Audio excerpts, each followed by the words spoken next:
बिस्मिल्लाहिर्रहमानिर्रहीम।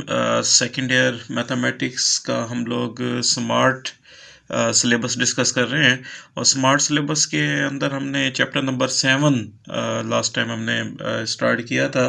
तो chapter number 7 में हमने 7.2 के क्वेश्चन नंबर 6 तक स्टूडेंट्स डिस्कस कर लिए थे।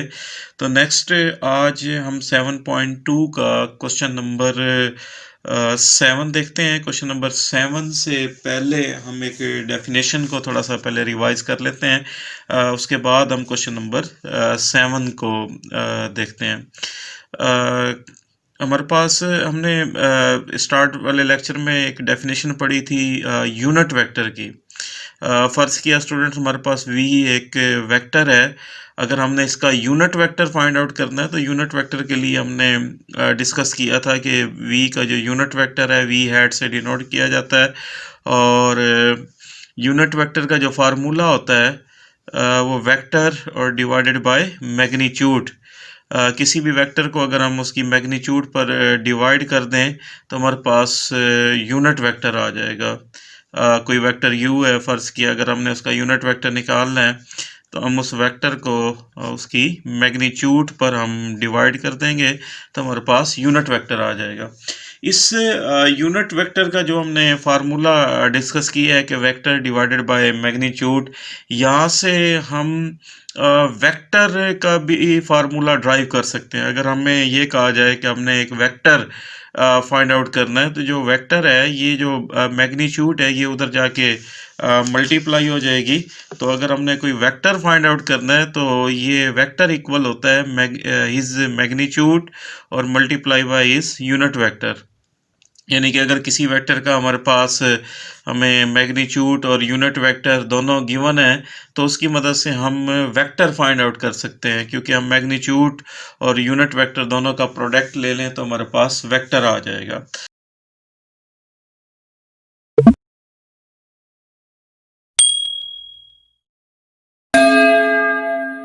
तो इस वेक्टर का फार्मूला डिस्कस करने के बाद हम 7.2 एक्सरसाइज जो लास्ट टाइम हमने स्टार्ट की थी और इसका क्वेश्चन नंबर 7 स्टूडेंट्स, ये शॉर्ट क्वेश्चन के हवाले से एक इम्पोर्टेंट क्वेश्चन है। क्वेश्चन नंबर 7 में हमने फाइंड अ वेक्टर, हमने एक वेक्टर फाइंड आउट करना है हुज, इसका जो फर्स्ट पार्ट है इसमें हमारे पास हुज मैग्नीट्यूड इज़ 4। जो वेक्टर हमने फाइंड आउट करना है स्टूडेंट, उसकी जो मैग्नीट्यूड है ये 4 के इक्वल है। एंड पैरेलल टू दिस, हमारा जो वेक्टर है वो इस वेक्टर के पैरेलल है। तो ये पैरेलल वाली बात भी लास्ट में हम डिस्कस करते हैं। सबसे पहले तो हमने ये करना है इसके अंदर कि हमने एक वेक्टर फाइंड आउट करना है और जिसकी मैग्नीट्यूड जो है ना ये हमारे पास 4 के इक्वल है। तो यहाँ पे हम उसी तरीके से लेट कर लेते हैं कि let u be the required vector. जो वेक्टर हमने फाइंड आउट करना है उसका नाम हम u रख लेते हैं। अभी हमने फार्मूला डिस्कस किया है वेक्टर निकालने का स्टूडेंट्स। जो वेक्टर होता है ये इक्वल होता है his magnitude multiply by his unit vector. यानी कि अगर हम उस वेक्टर की मैग्नीट्यूड और उसका यूनिट वेक्टर का प्रोडक्ट ले लें तो हमारे पास वो वेक्टर आ जाता है। अब स्टेटमेंट के अंदर गिवन है जो वेक्टर हमें रिक्वायर्ड है उसकी जो मैग्नीट्यूड है ये 4 के इक्वल है। तो हमारा एक मसला तो इसमें सॉल्व हो गया कि हमें मैग्नीट्यूड की ज़रूरत पड़ती है वेक्टर निकालने के लिए। तो मैग्नीट्यूड जो है ना वो फर्स्ट पार्ट में जैसे गिवन है, तो हम यहाँ पे जो वेक्टर है उसकी मैग्नीट्यूड की जगह 4 पुट कर देते हैं इनटू यूनिट वेक्टर। ये वैसे का वैसा, इसका नाम कोई हम इक्वेशन नंबर 1 कह देते हैं। जो वेक्टर हमने फाइंड आउट करना है फार्मूला हमने लिखा है, मैग्नीट्यूड हमने उसकी जगह 4 पुट कर दी है। अब हमारे पास उस वेक्टर का बाकी यूनिट वेक्टर रह गया। उस वेक्टर का यूनिट वेक्टर हमें नहीं गिवन, लेकिन साथ मैग्नीट्यूड के हमें ये गिवन है। ये जो वेक्टर है हमारे पास एक given 2i minus 3j plus 6k, ये वाला जो वेक्टर है ये हमारे रिक्वायर्ड वेक्टर के पैरेलल है। अगर स्टूडेंट्स ये वाला जो वेक्टर है इसका नाम हम रख लेते हैं कोई लेट, मैं इसका नाम कोई a रख लेता हूँ। 2i-3j प्लस 6k, ये हमारे पास एक गिवन वेक्टर है। और ये वाला जो वेक्टर है ये हमारे वेक्टर u के पैरेलल है। स्टूडेंट्स पैरेलल है तो जो इसका a का यूनिट वेक्टर होगा और जो v का यूनिट वेक्टर u का यूनिट वेक्टर होगा, ये दोनों आपस में इक्वल होंगे। अभी थोड़ी देर बाद हम इसकी डेफिनेशन को भी डिस्कस करेंगे पैरेलल वेक्टर की। तो अगर हमारा ये जो वेक्टर a है हमारे वेक्टर u के पैरेलल है, तो डेफिनेटली जो इसका यूनिट वेक्टर होगा वही हमारे वेक्टर u का यूनिट वेक्टर होगा, यानी कि हम यूनिट वेक्टर जो है ना वो यहाँ से लेंगे। तो यूनिट वेक्टर के लिए हम इस गिवन वेक्टर की सबसे पहले मैग्नीट्यूड निकाल लेते हैं। तो मैग्नीट्यूड के लिए उसका जो i कंपोनेंट है 2, इसका स्केयर आ जाएगा, प्लस j कंपोनेंट वो हमारे पास -3 का स्केयर, प्लस k कंपोनेंट वो हमारे पास 6 है उसका स्केयर और अंडर रूट। तो यहाँ से हमारे पास 2 का स्केयर 4 प्लस 3 का -3 का स्केयर प्लस 9 हो जाएगा, और 6 का स्केयर ये 36, तो होल का अंडर रूट, तो ये हमारे पास 36 और 4 40, तो ये हमारे पास 49 का जो अंडर रूट है ये 7 आ जाएगा। तो जो वेक्टर ए है हमने इसका मैग्नीट्यूड निकाल लिया। मैग्नीट्यूड के बाद हम इसका यूनिट वेक्टर निकाल सकते हैं। यूनिट वेक्टर का फार्मूला भी हमने डिस्कस किया है, वेक्टर डिवाइडेड बाय मैग्नीट्यूड। अगर किसी भी वेक्टर को उसकी मैग्नीट्यूड पे डिवाइड कर देते हैं हमारे पास यूनिट वेक्टर आ जाता है। तो वेक्टर जो ए है गिवन वेक्टर है वो हमें गिवन है 2i-3j और प्लस 6k, और इसकी जो मैग्नीट्यूड है ये हमारे पास 7, ये अभी हमने निकाली है। अब उसी तरीके से सिंस ये जो गिवन वेक्टर हमारा ए है, ये वेक्टर जो है ना पैरेलल है इस वेक्टर u के। जो गिवन रिक्वायर्ड वेक्टर है हमारा u है, और जो गिवन वेक्टर a है ये आपस में पैरेलल है। अगर स्टूडेंट्स ये पैरेलल है तो अभी मैंने आपको बताया भी है, तो इसका मतलब ये होगा दिस इम्प्लाइज डैट जो वेक्टर ए का यूनिट वेक्टर है और जो वेक्टर u है उसका जो यूनिट वेक्टर है ये दोनों आपस में इक्वल होंगे, बिकॉज हमारा जो वेक्टर ए है वो वेक्टर u के पैरेलल है। ये जो वेक्टर का फार्मूला लिखा था इसमें हमने मैग्नीट्यूड पुट कर दी थी, बाकी हमारे पास यूनिट वेक्टर रह गया है। और यूनिट वेक्टर जो वेक्टर ए है इसका हमने यूनिट वेक्टर निकाल लिया है, तो ये इसमें पुट कर देंगे। तो इसके बाद हम लिखेंगे कि नाउ 1 बिकम, ये जो 1 है जो फार्मूला हमने लिखा था u is equal to magnitude हमारे पास 4 आ गई, बाकी जो इसका यूनिट वेक्टर है यूनिट वेक्टर हमने a का निकाल लिया अभी 2i-3j plus 6k divided by 7। तो यहाँ से हम स्टूडेंट्स 4 को अंदर मल्टीप्लाई कर देंगे, ये आ जाएगा 4 2 8i minus 4 3 12j minus 4 6 24k और डिवाइडेड बाय 7। तो ये हमारे पास वो वेक्टर u आ गया जिसकी मैग्नीट्यूड हमारे पास 4 थी। तो ये एक आसान सा क्वेश्चन था, हमने एक वेक्टर फाइंड आउट करना था। सबसे पहले हमने वेक्टर का फार्मूला लिखा, वेक्टर इक्वल होता है is magnitude multiply by unit vector. हमारे पास उस वेक्टर की जो मैग्नीट्यूड है ये हमें 4 गिवन थी, मैग्नीट्यूड की जगह हमने 4 पुट कर लिया। फिर हमें यूनिट वेक्टर चाहिए था, हमें यूनिट वेक्टर नहीं गिवन था उस वेक्टर का, ये बताया गया था कि ये एक वेक्टर है 2i-3j प्लस 6k, ये वेक्टर हमारे रिक्वायर्ड वेक्टर के पैरेलल है। इस वेक्टर का नाम हमने ए रखा और इसका हमने यूनिट वेक्टर कैलकुलेट कर लिया है, और हमने यहाँ पे कंडीशन लिखी है कि वेक्टर ए ये पैरेलल है वेक्टर u के, तो इसका a का यूनिट वेक्टर और u का यूनिट वेक्टर आपस में इक्वल होंगे। तो जो यूनिट वेक्टर है उसकी जगह हमने a का यूनिट वेक्टर पुट कर दिया। तो इसी तरीके से स्टूडेंट एक्सरसाइज का क्वेश्चन नंबर इसका 10 का सी पार्ट है।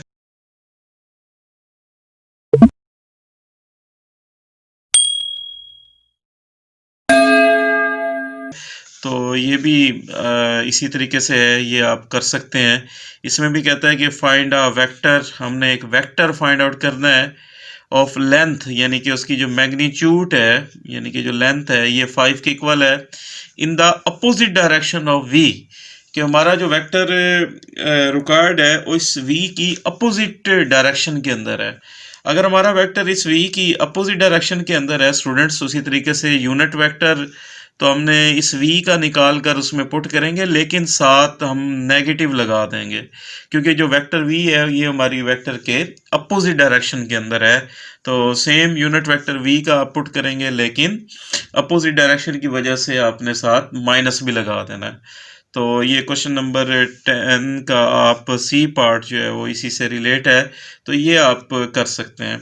नेक्स्ट क्वेश्चन को डिस्कस करने से पहले स्टूडेंट्स, अभी ऊपर वाले क्वेश्चन में भी बात हो रही थी पैरेलल वेक्टर की, तो सबसे पहले तो हम डेफिनेशन डिस्कस कर लेते हैं पैरेलल वेक्टर्स की। तो ये बड़ी इंपॉर्टेंट डेफिनेशन है जिसकी मदद से हमने एक्सरसाइज के अंदर क्वेश्चन सॉल्व करने हैं। तो देखते हैं डेफिनेशन पैरेलल वेक्टर की।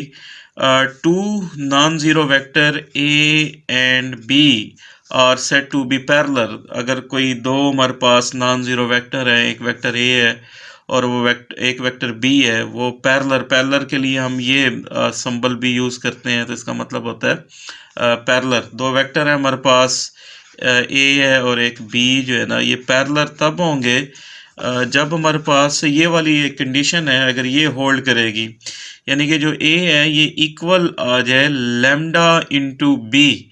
यहाँ पे जो लैम्डा है ये सम स्केलर कोई क्वांटिटी है, यानी कि जो वेक्टर बी है, जो सेकंड वेक्टर है, इसमें से कोई चीज़ कॉमन आ जाए, यानी कि लैम्डा हमारे पास कॉमन आ जाता है, फिर वो फर्स्ट वेक्टर ए के इक्वल हो जाता है, तो हम कहेंगे जो वेक्टर ए है ये पैरेलल होगा वेक्टर बी के। अभी इसकी एग्जांपल भी देखते हैं, यानी कि जो लैम्डा वाली कंडीशन है इसको ज़रा अंडरस्टैंड भी करते हैं। जैसे इसके लिए एक एग्जांपल हम स्टूडेंट्स देखते हैं कि हमारे पास एक वेक्टर है प्लेन का, ए है हमारे पास 2i + 3j, और एक वेक्टर हमारे पास बी है 4i + 6j। तो हमने इसको प्रूव करना है ये दोनों वेक्टर पैरेलल हैं। तो यहाँ पे स्टूडेंट ज़रा नोट कीजिएगा, जो वेक्टर बी है यहाँ से हमारे पास 2 कॉमन आ रहा है। अगर वेक्टर बी से अगर हम 2 कॉमन ले लें तो यहाँ पे 2i + 3j, तो यहाँ से ये b में से 2 कॉमन आने के बाद ये जो 2i + 3j है ये वेक्टर a बन गया है, यानी कि जो सेकंड वेक्टर है इसमें से 2 कॉमन आ गया है और रिमेनिंग चीज़ हमारी दोबारा वेक्टर ए बन गया है। तो इसका मतलब ये हुआ जो वेक्टर ए है ये पैरेलल है वेक्टर बी के, और यहाँ पे जो लैम्डा है ये हमारा 2 के इक्वल है, यानी कि ये कंडीशन हमें दी हुई है, जो लैम्डा है ये हमारा 2 है। और इसमें ये भी अपने स्टूडेंट्स याद रखना है कि अगर ये जो लैम्डा कॉमन आने वाली चीज़ जो है ना ये हमारी पॉजिटिव है, यानी कि जैसे यहाँ पे हमारा 2 कॉमन आया ये पॉजिटिव है, इसका मतलब ये है कि जो ए और बी हैं ये पैरेलल हैं, लेकिन सेम डायरेक्शन के अंदर। ए और बी जो है ना इसका मतलब है ये पैरेलल हैं, लेकिन इनकी जो डायरेक्शन है वो हमारी सेम है, इनकी डायरेक्शन। और इसी तरीके से अगर ये जो लैम्डा है जो कॉमन आने वाली चीज़, जैसे यहाँ पे 2 कॉमन आया है, अगर ये <0 है यानी कि कोई नेगेटिव है, फिर ए बी के पैरेलल होगा, लेकिन इसकी जो डायरेक्शन होगी वो अपोजिट डायरेक्शन में ये दोनों पैरेलल होंगे।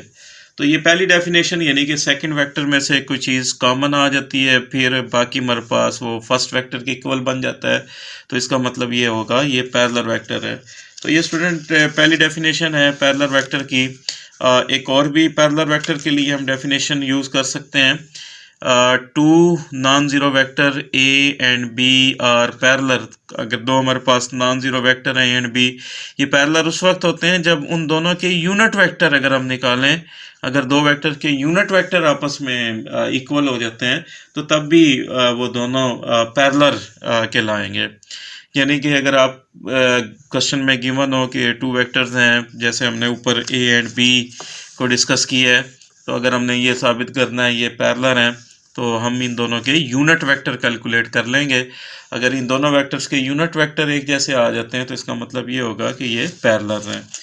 और एक और भी डेफिनेशन पैरेलल वेक्टर के लिए स्टूडेंट्स हम यूज़ कर सकते हैं कि अगर हम दो वेक्टर्स का क्रॉस प्रोडक्ट लें, अगर वो ज़ीरो आ जाए तो तब भी दो वेक्टर पैरेलल होंगे। ये नेक्स्ट 7.4 एक्सरसाइज के अंदर हम क्रॉस प्रोडक्ट को डिस्कस करेंगे, तो वहाँ पर उसकी डेफिनेशन ये भी पैरेलल वेक्टर के लिए हम यूज़ करते हैं कि हम उनका क्रॉस प्रोडक्ट ले लेते हैं। अगर दो नॉन ज़ीरो वेक्टर्स का क्रॉस प्रोडक्ट हमारा ज़ीरो आ जाता है तो इसका मतलब ये होगा वो वेक्टर्स हमारे पैरेलल हैं।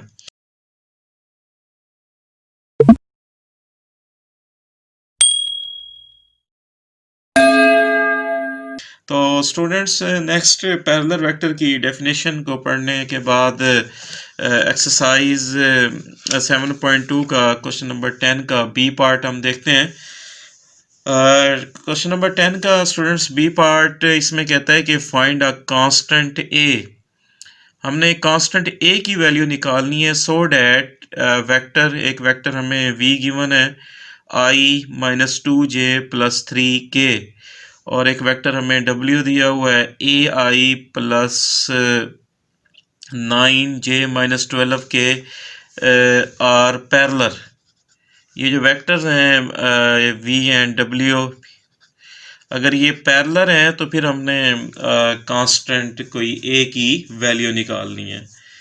तो अब हम स्टूडेंट्स v गिवन है और w हमें गिवन है, तो यहाँ पे हम पैरेलल की कंडीशन यूज़ करेंगे, क्योंकि हमें गिवन ये है कि v and w are parallel.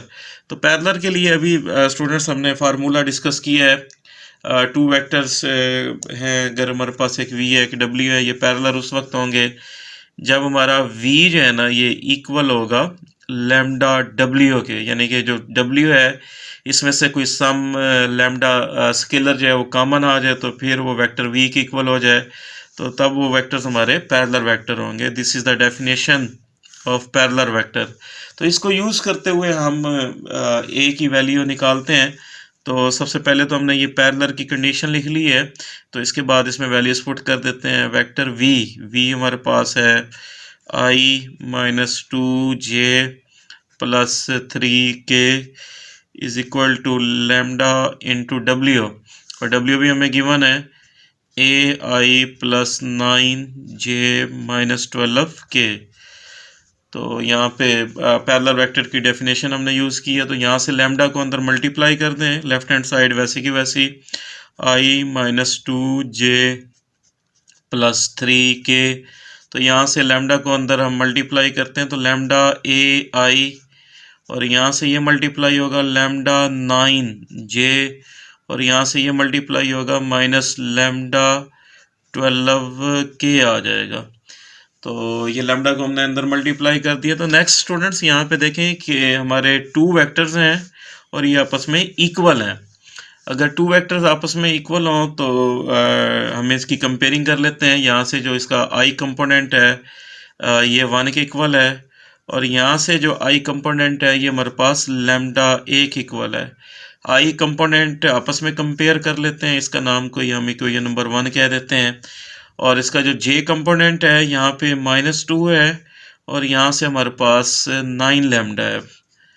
तो ये आपस में कंपेयर कर लेते हैं, और इसी तरीके से जो के कंपोनेंट है उसको भी कंपेयर कर सकते हैं, लेकिन उसकी अभी हमें ज़रूरत नहीं है क्योंकि हम यहाँ से लैम्डा की वैल्यू निकाल लेते हैं सेकंड से, और यहाँ जो फर्स्ट है इसमें पुट कर देंगे, हमारे पास ए आ जाएगा।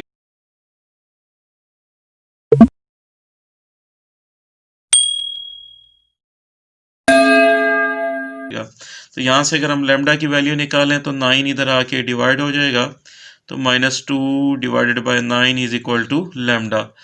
तो ये लैम्डा आ गया, इसे हम पुट इन 1 कर देंगे।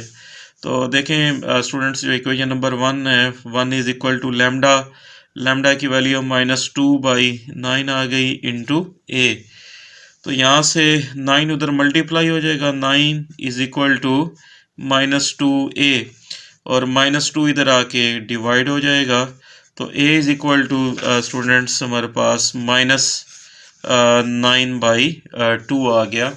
तो ये हमने डेफिनेशन यूज़ की है पैरेलल वेक्टर की, और उसकी मदद से हमने इस तरीके से ए हमने फाइंड आउट कर लिया।